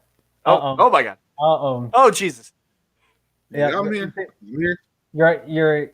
I can hear your audio. Your screen just glitched, dude. It was weird. Okay, now you're good. Yes, this movie looks freaking sometimes. awesome. This trailer. Oh my god. Nick, this is one of those times I wish we could have our brothers on, because they're the ones who actually play this game hardcore or have played it hardcore. I mean, don't get me wrong, I'm not the biggest Mortal Kombat guy, but I definitely early quarantine last year, I went through a Mortal Kombat binge where I watched everything involving Mortal Kombat. Oh 11. boy, I'm sorry. And I was not the movies. I haven't seen the flicks. Oh, okay. But I got super into Mortal Kombat without playing a second of Mortal Kombat. Okay, so you were like watching the movies that people would put together. Yeah, Okay. or like just watching gameplay of it. So I got super invested in Mortal Kombat, and then when I found out this was coming out, I'm like, oh, okay, cool. Yeah, And this trailer, it's so good. It's so it excellent. rules. Like this, they gave us plot. They tell us like there's this tournament. Oh no shit. And and we get to see some freaking fatalities. Oh, like the biggest thing that I think the first movie lacks from what I've seen is the gore. Because Mortal Kombat is what's going on, Matt. Like Mortal Kombat is known for its gore. And what's going on? Connie Breedlove, you see him for Christmas sake today and tomorrow. Connie Combat, dude. Connie Combat. Well, So to answer your question, I ran off to get someone real quick. We should see popping in any moment now. Yeah, I would have gotten my brother, but I think he's recording a podcast for school. So this trailer gives us the gore that we highly anticipated. the Goro it gave us. The Goro, the characters, my God, the characters that it showed us, like from Liu Kang, Kung Lao, freaking Sonya Blade, Scorpion, Sub-Zero is confirmed to be the antagonist of this movie. That's really cool. We got to see a shot of Reptile, Shang Tsung. So many Mortal Kombat characters are packed into this thing. I want Johnny though. Just give me Johnny. I do want Johnny Cage. And apparently we don't know who's playing him if he did get casted. But what's going on, Cam? Not much, you. Hello. I'm great, brother. Holy hell. Cameron is the Mortal Kombat. He's the gamer. He knows this game. Cameron, what did you think about the trailer? I like how Jax looks like Steve Harvey. Oh, not the take that you would have thought, but That's it's definitely true. not where I thought that sentence was going. Jax, dude. But Todd Brooks from Supergirl. right. Yeah, it is. But besides the mustache, on a scale of 1 to finish him, how excited are you for this movie? I'm not that excited because the original movies weren't the greatest, but Sure. it's also gonna actually have fighting and gore, so I guess it's gonna be better. Yes. It has no choice but to be better, Cam. It has no choice. True. But I'm glad you mentioned the originals because, like I was telling Nick a second ago, the originals lacked the gore that is necessary for Mortal Kombat adaptation. And this trailer, they definitely gave us more than enough gore than we could have possibly imagined, just based off of a 2.5 minute trailer for a movie that comes out in 2 months. But I mean, holy hell, what a freaking trailer! Yeah. It's just you give us plot, you don't tease us with anything. You show us like there's this tournament, and like there are all these obviously beloved Mortal Kombat characters with some glimpses at others. Nick mentioned Goro. We saw a little bit of Reptile, and what's the deal with Sub-Zero and Scorpion, and how this story's gonna pan out within We the have game. confirmation that Sub-Zero is the villain in this film. Yes. Exactly. Yeah, and they're making Sub-Zero the antagonist, which I mean, I'm not too familiar on this, so Cam, you probably can correct me, but Sub-Zero isn't usually an antagonist, or at least not recently. Not to my knowledge, no. He's not usually an antagonist, but I also haven't played much Mortal Kombat. Well, so I learned actually, I could give you a little factoid. I guess that there's 2 Sub-Zeros. One of them is the brother of Sub-Zero, and the brother of Sub-Zero is the good version of Sub-Zero. That's Noob Saibot. That's Yes. his brother. And he becomes Sub-Zero and like blah blah blah. And that's actually something that people are saying that this new character could be, or this new character could be a descendant of Scorpion because Scorpion is dead. Technically, he's the spirit of Scorpion that comes back. I did a little bit of a deep dive into a video about the trailer that kind of gave me a lot. I mean, also this: we know who Scorpion is in this film. We saw him in the film before he was actually Scorpion, and that was that older Chinese. Like they announced his casting of Scorpion, and I freaked out because he's one of the, especially in more Americanized martial arts films or films that have an Asian villain. He's normally been the Asian villain, and I've loved him. I know Rush Hour 2 if he was the villain. I love that movie. was Rush Hour 2 or Rush Hour 3, but he was that older Asian gentleman who was just going ham at his house, protecting his house, where we saw the knives going through heads. When we got our first real taste of gore outside of Jax getting his arms destroyed. Which is insane, by the way. Like, that's how they start the trailer off with showing us how Jax lost his arms. Like, that is awesome. Like, that was, and they showed it to us straight up, blood and all. His arms exploded. As soon as I saw a Red Band trailer, I'm like, oh, they're going all in, huh? Oh, and they did. Yeah, Sure. It's the recommend. Like, I saw this YouTube ad earlier today. I mean, we look just like our father, apparently. So what does that say about him? Ouch. So I watched this YouTube ad earlier today, and it was a minute long in regards to Mortal Kombat. And they told me at the bottom, if you wanted to see the good one, go watch the restricted version, because that's how this movie should be watched, and all its gory goodness. How the movie was made. And yo, I want to see some heads chopped off. Obviously, we're seeing Scorpion throw some damn what I don't even know, like those chains into people's faces. Like yo, like give me this damn movie. Mortal Kombat looks like it's gonna rule. And just the sequence at the end with Sub-Zero and Scorpion where they're fighting, and like freaking Sub-Zero cuts Scorpion, he takes the blood, makes the ice out of dagger. I was like, oh, like, come on. That was awesome. Come on. it really was. And when Scorpion just has a chain and come here, I was like, yes. It's so cool. I love how this is gonna pan out. But to my boy Nick's point that he mentioned a little bit ago, where's Johnny Cage? Are we saving him for the sequel? Like where is my man? How's that gonna? Because we saw Sonya, Liu Kang, the new character Cole Young, which is one big question mark to a lot of folks. But like, where's Johnny Cage? Like, I want to see that. We saw a little bit of Melina as well. This is gonna be freaking out because Melina's black. I was like, are you kidding? Joe Washington said it best. She's a demon. She's a demon. Right, demons don't have skin color. Race does not matter. We saw a little bit of Shao Kahn. We saw like a statue of Shao Kahn too. So like, there's gonna be some crazy ass Mortal Kombat lore within this movie, and I hope people go see this son of a bitch, because I want, if it could be bad, but the fight sequences are what I'm going for. I'm not going for a good plot. What? Come on. like I don't care. Like, it's people fighting each other. Like, that's all. It's what the games are. Obviously, the games have good plots, from what I've heard. At least the more recent ones do. But my God, I just want some kick-ass fights. And if the story is good, that's icing on the cake. That's right. Holy shit, Mortal Kombat, dude! I'm will. April. That's the move. That's right. That's right. All right, Cam. I know you probably. Do you want to stay on to talk WandaVision or no? No. All right, I'll let you go then. Enjoy. I was just playing Far Cry, and he came in my room. Sorry to bother you. Go back to your Far No, Cry. I needed your MK expertise on Thank this. you, so Cameron. have a good one. Thanks, Cam. We appreciate it. Sweetheart, Cameron. What a That's guy. you have to say. It's He's just like, fine, I'll come talk about MK for you. I'm like, cool.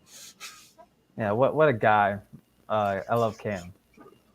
But now that you have the rules, it rocks. Well, before we wrap up the show, normally we start up top with it, but because I don't know if Nick actually got a chance to watch it yet. I didn't. I figured, which is why I wasn't taking the gamble. This was my spoiler week. I just read all the spoilers and I go, oh, well, now I'm caught up.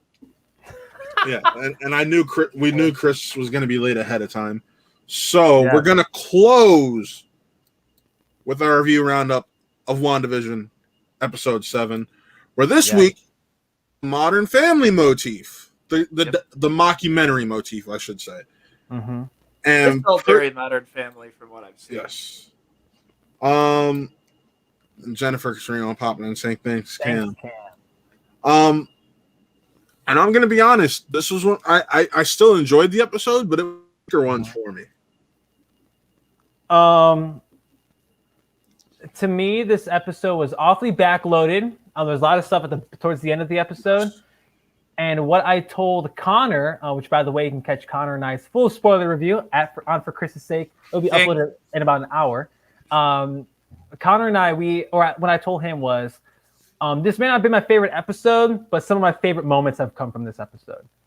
I thought that although this felt like a way to kill time, there was some reveals and there were some moments in this thing where I'm like, yo, like this is why I watch Marvel, and this is why I get so excited in watching these Marvel projects, especially with the television series with WandaVision. They've kept me on the edge of my seat. And although I was on the edge of my seat for about 20 minutes before anything crazy happened, I was still in awe when we actually got those crazy points. Yeah, and I gotta laugh because people were freaking out because the episode they're going to be the last or going to be an hour. Yeah, we were. I don't know who said it. I never thought that was true. I mean, that's not TV show length. Somebody said it, and someone bought into it, and we're all like, "What?" And I stayed up until 2:00 Friday, 2 a.m. my time to watch you last Friday, and seeing the runtime. And Connor had texted me like, "What? 37 minutes?" I'm like, "Uh-oh!" like that's. Obviously, and I'm so glad I stayed up because, by the way, if you spoil shows the day of, stop it, please. Because all the spoilers were trending that morning. Yep. So that's why it was really easy for me to know what happened. Right, and that's the sad part. That's a whole different conversation for a different day. I'm actually off work the day of the finale, so I will probably be staying up till 3 a.m. for the finale, and be a part of Disney Plus crashing. Right, dude. Which happened this week. It happened this week. It's on its way right now to crashing. It's prepping days in advance. No, because I was Connor, because him and I we were in contact throughout the episode, and he told me that he got through fine. I didn't. I had to wait about 10 to 15 minutes for my Disney Plus to start up. If I know some people were able to get through it right away and be good, some people weren't. And I know we had there. Kristen Marshall, of a friend of the network and host of Blurs in the Hood, said he couldn't get it to work, but thank the Lord that the critics copy worked because they still send the critics copy that morning. Which was good to know in this household. Let's put it to you that way. Word. The only thing I'll say about Winston is that someone should take his Twitter away from him when he watches them damn episodes. But my thing with WandaVision episode 7, like I said, it's awfully backloaded. What are the rules for spoilers? Like sports, you can talk about it in that moment. I mean, totally. I get that. I get that argument. I do. Here's what I'll say. Somebody put it best. They should drop this show at midnight Eastern time, and then 11 Central. If the episodes weren't dropping at 2:00 in the morning Central time, I would totally agree with you. And see, that's my issue. They drop at 3 a.m. Eastern time. I'm asleep. I get up at 5. People gotta go to work. People are at work. People are at work, or they're getting up in an hour or two to get ready for work. So you're expecting some people to get Chris. I know you said there was one week you got up early just so you can watch it. I fell asleep. I watched it at work. I stayed off of Twitter, and when I was doing my responsibilities, I'm like, you know what? I bought myself half an hour to watch this episode before I got on Twitter, because I like this past week, spoilers were trending that morning at 7 a.m. and the episode's been up for 4 hours, and that's how we're gonna do this now. And again, I totally understand the sports aspect of it. But then we're dealing with that Showdown right now. Yeah, air this at 7 p.m. Eastern or 7 p.m. Pacific, something that's reasonable and not at the crack of dawn. Even if they'd have switched it to 7 p.m. Friday night, that's a way you can help with that. That too. Because you're looking at either 7 to 4. So most people are home. That becomes the big Friday night program people are going to go check out. Just change the time of the show, and I'd be more cool. People spoiling things on social media, but until that happens, I'm still going to complain about it. But that's just me. And who am I? Who am I to talk? And see, that's happened with me in the past with what even though I wasn't the biggest fan of, I'm not the biggest fan of the show, but I love season 3. Stranger Things. I remember I told Nick, I'm like, yeah, 4th of July, I'm binge watching all Stranger Things because I know if I don't, someone's going to spoil it for me. And that's why I hate the binge model. Reasons like this are why I hate the binge model, because it comes out at 3, and if you don't stay up until 3 or go to sleep early, wake up at 3 and watch the entire thing, it's going to get spoiled for you. See, and that's the thing for me is like I got to work the next morning. Right. And that's my issue. I don't necessarily have it's not that I don't care. It's just like by the time that it turns on, I'm so tired that I'm not going to be able to enjoy it. I don't have time to take a nap the day before in order to be able to stay up and wake myself up to watch it. So it's like I've been spoiled a million times for this show just because I can't keep myself off of social media. And it's not just because, I'll be honest, I've been playing the stock market a lot. So I'm on Twitter just kind of checking to see where things are. My Fridays, I end up checking my phone accidentally and seeing, oh, well, there's Pietro. Well, there goes that. I guess I don't really have to do this anymore. So I get it. I mean, it sucks. I mean, I will argue that we are.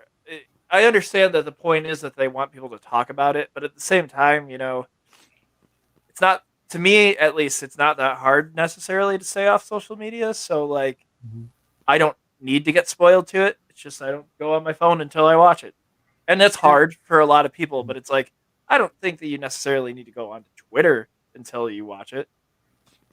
And I know I know you can poke holes in my argument like a mofo. Like I totally get it. And like what I'm saying is that I'm just asking for common courtesy. Like right. No, and I don't disagree with that. I'm just saying, like for me, that's where I'm at. And Mike B in the chat, like I totally understand his POV as well. Like it's in the moment, you can talk about it like sports. I mean, that's how Game of Thrones was when it was on TV. Like people immediately tweeted about Game of Thrones. Also came on at night. Right. That's the difference. It was 9 p.m. Eastern. Granted, I felt bad for people on the West Coast because they were getting spoiled. I saw somebody said, "Now you know how we felt when it came to Game of Thrones." There's a different situation here. Like, and I like same thing will happen for The Walking Dead and all these other shows that are tent poles in television. I totally understand. And see, it's just like, damn. Maybe mom complaining about it. I'm asking Disney Plus to move their shows to late Friday evening. That's all I'm asking for. You mean early Friday evening or late Thursday night? No, I'm asking them to move it to 9 p.m. Eastern, something like on a Friday, like something reasonable, something that's not freaking 3 o'clock in the morning. That's why I said late Thursday night, because I think midnight is a fair time. Because at that point, it is midnight. Yeah, on Thursday. Hey guys, Disney doesn't care, and they're going to keep doing it the same exact way. Right. I can say want to complain. It's about working. It's working. So I'm just saying, like. I mean, in regards to the episode, though. There you go. Thank you. In regards to the episode, I don't want to get too spoilerific.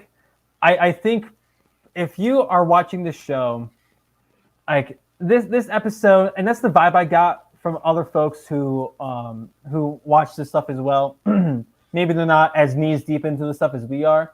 But I had some folks tell me that they weren't really feeling it. This wasn't their cup of tea. There were some, like the reveals at the end were exactly what people were hoping for, /wanting, /expecting. But at the same time, it took us a while to get there. And this felt like a filler episode with those things. With the thing at the end. And some I've seen people like, oh my God, I didn't expect that ending. And I'm sitting here, I'm like, really? Because like everyone I've talked to expected that to happen in my head. Good on them. If they were ignorant to that, God bless them. But those are the more casual fans I'm talking about. I didn't even watch it. I knew it was going to happen. and that's my point. But granted, we're more people who know about comic book characters and things of that nature. So it's easier for us to be plugged in about. Oh no, this is going to be this character, and then for a minute there last week, they tried to throw us off the scent. I'm like, you don't dress her up as a witch for no reason whatsoever. I I believe that there are definitely some red herrings across the board. Like Marvel's gonna throw us up because Marvel's so good at it, and just when we think we know what's up, obviously there are gonna be some obvious reveals, but even now that the obvious one's out of the way, the other ones are still in question. Yeah, and two now more episodes. Yeah, like who is Ralph? Why haven't we seen Ralph? Who's playing Ralph? Like, what's the deal with Pietro? And like, we found out what the deal with Pietro is. We don't know why. We have an idea that she's brought him in. We know that he's under her control, but we don't know if she just brought in the wrong universe one, or if she just someone and made him look like him.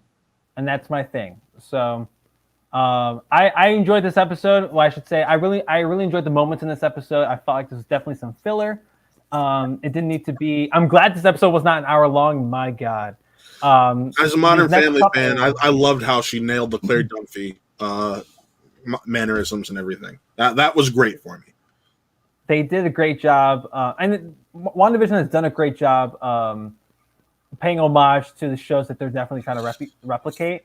Yeah, but also the intro was awfully office. Yeah, I was about to say that intro. I literally hummed the Office theme with it. I'm like, no, they just made an offbeat Office intro. And I'm like, yo, that's definitely the Office. That's as much Office as they can get without getting Comcast involved. Yep. So I'm like, that was a lot of fun. The Modern Family stuff was a lot of fun. I love the performances in this episode from obviously Elizabeth Olsen, who, my God, she's stellar. Teyana Parrish as Monica Rambeau. Like I love her so much, and I think she's doing some great shit in this show. And I hope that I know she'll be in Captain Marvel too. I hope that they continue to use her going forward, because I think Teyana is she brings something refreshing to the MCU, and so does Monica Rambeau in that same sense. Episode 8 and episode 9 are going to be crazy as hell. And I cannot wait to see episode 9, because I think that's when everything will be revealed. All the answers will be shown, especially with it being directly tied to Doctor Strange 2. Oh boy.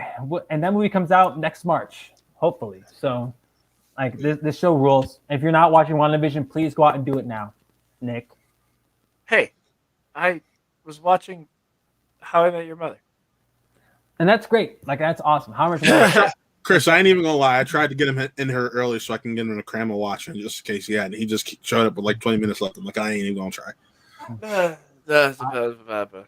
I will. I'll fly out there, Nick, and we'll binge WandaVision together. I mean, I've watched the show. It was just that one episode. What was the last two you missed? I don't. Well, I wasn't on the show last week, so I couldn't talk about it. Well, it was good. Yeah. It's good stuff. It gets the Nick Volvox seal. I think next week we're going to venture out of the TV show realm, though. I think that's the next logical step, because that was the 2010s. By Vision. No more. By Vision. I think God. I think these next two episodes are just straight up Marvel movies. I think I totally agree with you. Because I mean, how newer can you get the Modern Family? Modern Family just ended a year ago, literally. Right. So I think you can't go any further. I think we're done with the broadcast. Chris, you want to know what's funny? They wrapped the series, filming the series on the anniversary that this episode dropped. That's not coincidence. Disney, let's drop this episode on the day we know we wrapped Modern Family. A year ago. I mean, if they did that on purpose, it like great. Like I for one didn't give a shit about Modern Family, so like that's just like. It's probably what I'm gonna watch after I finish How I Met Your Mother. No, and I know that show is obviously beloved. It lasted for freaking ever. I didn't actually get on to the last 4 seasons. Well, I know the last 4 seasons. The first, what is it? Third? Is it 11th season or 13? No, it's 11 seasons. The first 7 seasons I'm unaware of. So yeah, and that's crazy that you just jumped towards the end. Well, because So here, like, I was on Hulu, and Modern Family was no longer, when I started watching Modern Family, it was no longer on Netflix. There was no place you can just go to watch it and catch up. And because it was like How I Met Your Mother, it was a show technically made by Fox because it's a 20th Century Fox show, but that was paid for by ABC, Disney, and it was like Modern Family, like How I Met Your Mother is a 20th Century Fox show that was on CBS. Yeah, 20th Century Fox. Modern Family was the same situation. So it's just one of those things where I was looking for something to watch. It popped up when I finished. I think it was an episode of Blackish. I'm like, oh, fine. I got nothing else going on. Let me give this show. And I got hooked finally. In the 8th season, went back, like it was the middle of the 8th season, and I liked it so much that I went back and watched it from the beginning of the 8th season to where I was. So, and then I didn't miss an episode after that. I can't believe you just did. I can't believe that. Like watching a show like just midway through its run, it's like, you know what? I can now watch the other stuff. It's not like Modern Family was a series where you needed to see every episode beforehand. Sure, but it's like, damn, like you didn't watch these characters, like, because people obviously watch the show throughout its entire run. They got to see these characters fleshed out and grow up in some cases. So, I still got to see them grow up in ways, not completely grow up, but I got to see them grow up in ways. So, and I'm just saying, I can't believe that thought process. Like, I mean, all power to you. You can do whatever you want. Fuck me. Excuse me. That's my. Well, no, but my point is, like, it wasn't intentional, and I wanted to go back and watch the others. I just had no way to. There was nowhere I looked. There was nowhere I can go to watch seasons 1 through 7. So I said, you know what? I'm just gonna rock with what I can watch, and I watched from there to the end. And then in the last couple of months, the entire show became available on Hulu, and it is also available on Peacock. So. And that was our thoughts on WandaVision episode 7. I was trying to see if I could get through the entire song of Barracuda by the time that we were done with whatever conversation that was. Yeah. So episode 7 was pretty great. Like it was good. It's just that the last few episodes definitely set a bar that was awfully high, and I think these next 2 have a lot to like. There's still a lot of show left, so. At least an hour of show left. At the very least, an hour of show. So there's a lot of story that needs to be told, and I for one can't wait for Marvel to show me how stupid I am for my theories, and for them to show me actually what they have going on. Yeah. That's what I'm looking forward to. WandaVision episode 7, not the best, not the worst, but it's still pretty good. I'm just, hey. Friday, yay! I'm stoked for Friday. I'm really looking forward to it. That's where I'm at. Friday, yay! I'll be there. Hell yeah, damn right. But no, that's the show. We got nothing else. That's the show. Kind of did things in reverse today. Kept it under 2 hours, shockingly. Thank God. Always nice. I gotta work in the morning. Right. Well, no. For everyone who was watching, thank you for watching. Like we said up top, follow us on the socials, follow, subscribe, check out all of our other programming. Got some fun things coming up. And be sure to tune in tomorrow where Chris and I have Brandon Buck on for Spin from the Reel. And we'll be talking about this past week's live event and our opinions on spoilers in the Showdown. Yes, it's going to be a great time. 7 p.m. Central, 8 p.m. Eastern, Spin for the Reel tomorrow. Really Scared on Thursday, 8 p.m. Eastern, 7 p.m. Central. Wrestle Reel on Friday, 6 p.m. Eastern, 5 p.m. Central. And check out our announcement for the Really Trivia Showdown on Wednesday on the channel. So go ahead and check that out. All of our programming, and of course, Real Talk every Sunday. Around 7:30 Central, 8:30 Eastern. Yes.